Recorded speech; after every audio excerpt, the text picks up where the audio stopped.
شروع اللہ کا نام لے کر جو بڑا مہربان نہایت رحم والا ہے۔ پیغمبر صلی اللہ علیہ وآلہ وسلم نے تیوری چڑھائی اور منہ پھیر لیا کہ ان کے پاس ایک نابینا آیا، اور تم کو کیا خبر، شاید وہ پاکیزگی حاصل کرتا یا وہ سمجھ جاتا تو تمہارا سمجھانا اسے فائدہ دیتا۔ اب وہ جو پرواہ نہیں کرتا سو اس کی طرف تو تم توجہ کرتے ہو، حالانکہ اگر وہ نہ سنورے تو تم پر کچھ الزام نہیں۔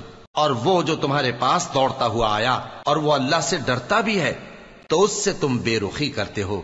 دیکھو یہ قرآن نصیحت ہے، پس جو چاہے اسے یاد رکھے۔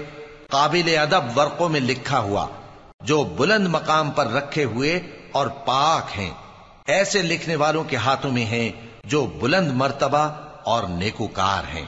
انسان مارا جائے، یہ کیسا ناشکرا ہے۔ اسے اللہ نے کس چیز سے بنایا؟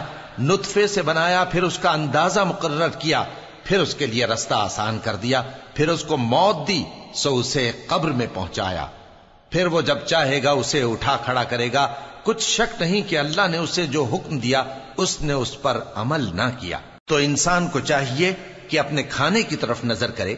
بے شک ہم ہی نے پانی برسایا، پھر ہم ہی نے زمین کو اچھی طرح پھاڑا، پھر ہم ہی نے اس میں اناج اگایا اور انگور اور ترکاری اور زیتون اور کھجوریں اور گھنے گھنے باغ اور میوے اور چارہ، یہ سب کچھ تمہارے اور تمہارے مویشیوں کے لیے بنایا۔